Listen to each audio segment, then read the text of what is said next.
琉璃王子的愤怒，为什么琉璃王会灭世家族？一念心清净，处处莲花开。欢迎来到静乐的频道。故事是这样来的，在2500多年前，佛陀在世时，佛陀的亲族和琉璃王的姻缘，一个的血淋淋故事。琉璃王最后因为愤怒而犯错，下场会如何？有个国家叫居萨罗，和当时的摩揭陀国并称佛陀时代的两大强国。居萨罗国国王波斯匿王初登王位时，想迎娶一位释迦族女子做王后，于是派遣大臣去迦毗罗卫国求婚。500名释迦族人聚会商议此事，他们感到十分不悦，因为释迦族种姓高贵，不应与下等种姓婚配，但又因惧怕得罪波斯匿王，所以一时商议不下。当时长者摩诃那摩说，波斯匿王的性情暴恶，我们如果不答应他，必定会来攻打我们的国家。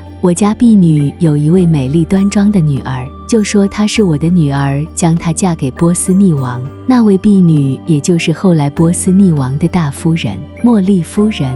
茉莉夫人与波斯匿王生下了王子叫毗琉璃。后来琉璃王子长大，回到母亲的释迦族故乡，却遭受族人羞辱，才知道他母亲是婢女的真实身份，因此心中怨恨着释迦族，发下恶愿，希望长大继位后能够报仇。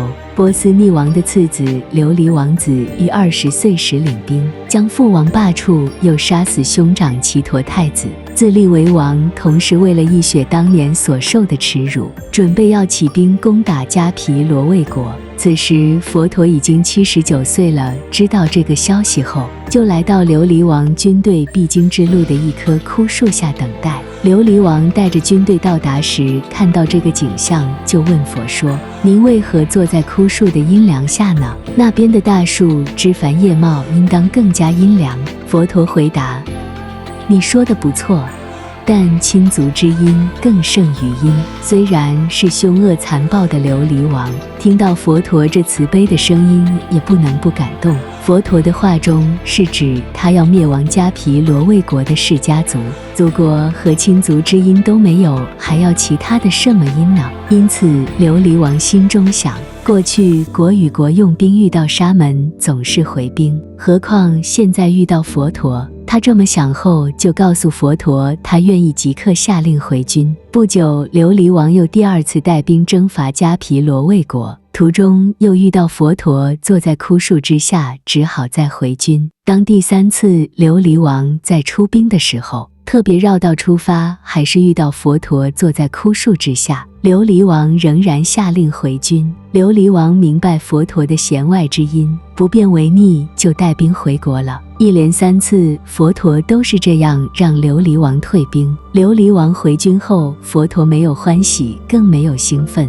他知道因果业是世间上自然的法则。到了第4次，佛陀知道释迦族的共业果报无可避免，也就不再阻止。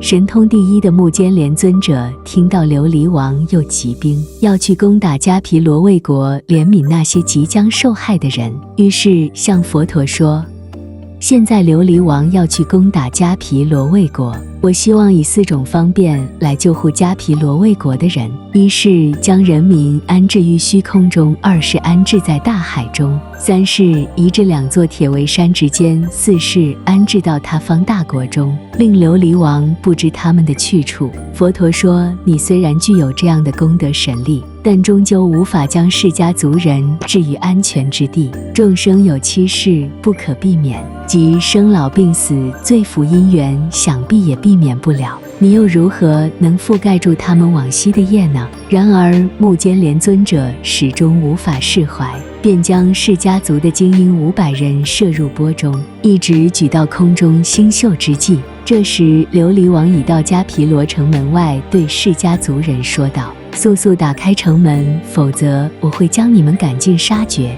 迦毗罗卫城门被攻破了，琉璃王的军队到处捕捉释迦族人，疯狂地进行集体屠杀。琉璃王说，释迦族人众多，索性将他们双足埋在地下，让大象踏死。另外再挑选500释迦族女人带到我这边，这时，身为琉璃王名义上的祖父摩诃那摩对琉璃王提出了最后一个请求，让我闭气潜到河里，在我浮出水面之前，放我的族人离开吧。只要我一浮出水面，还来不及离城的族人，就任你处置好了。这样很好啊。琉璃王似乎觉得这个提议很有趣，于是摩诃那摩一潜入河里，幸存的释迦族人便开始逃离出城。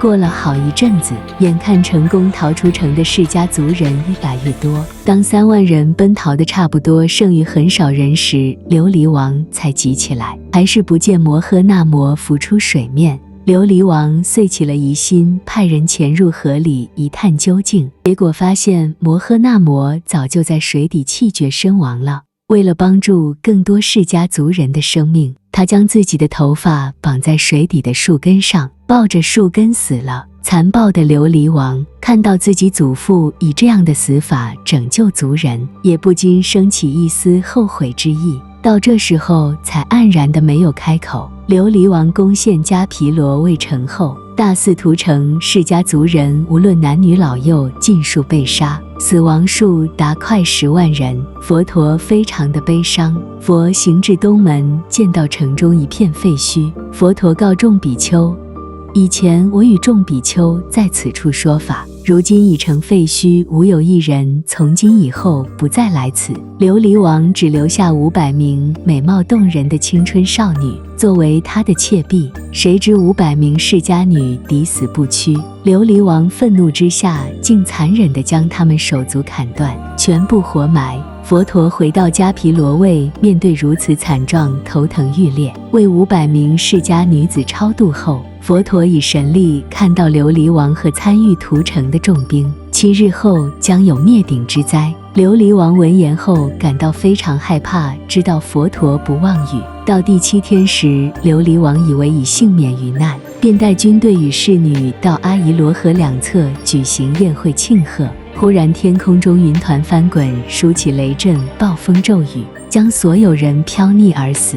琉璃王堕入阿鼻地狱，天火将宫城一烧而空。战争结束后，目犍连尊者前往精舍，告诉佛陀，当琉璃王攻打迦毗罗卫国时，弟子乘佛威神力，将迦毗罗卫国精英500名安置于虚空当中，解救了他们。佛陀问目犍连尊者，你已经去看过钵中的人吗？目犍连尊者回答，还没有。于是佛陀说，你先去看看他们吧。目犍连尊者以神通力将钵取下，看到里面的人全已死亡，不胜悲泣地告诉世尊，钵中之人均已殆尽，虽欲以神通力救护他们，仍无法免除他们的宿世罪业。佛陀说，久远劫以前，有一个渔村，因为时值饥荒，米贵如黄金，人们就以草根为食。村边有一大湖，湖内有很多鱼类，人们便捕鱼而吃。有一天，村人们把池里的鱼全部捞尽吃光，连最后一条大鱼也被杀吃掉。只有一个小孩没有吃鱼，但他却拿着棒子朝住大鱼的头敲了3下。当时2条大鱼，一只是琉璃王，一只是迦里耶那，小鱼们就是他的军队，捕鱼的人就是现在的释迦族。至于那个小孩，就是我，就是我的前世。我虽然没有吃鱼，但也因为敲鱼头的因果而头痛3天。今天的分享就到这边，愿大家都能花开见佛，悟无生不退菩萨为伴侣。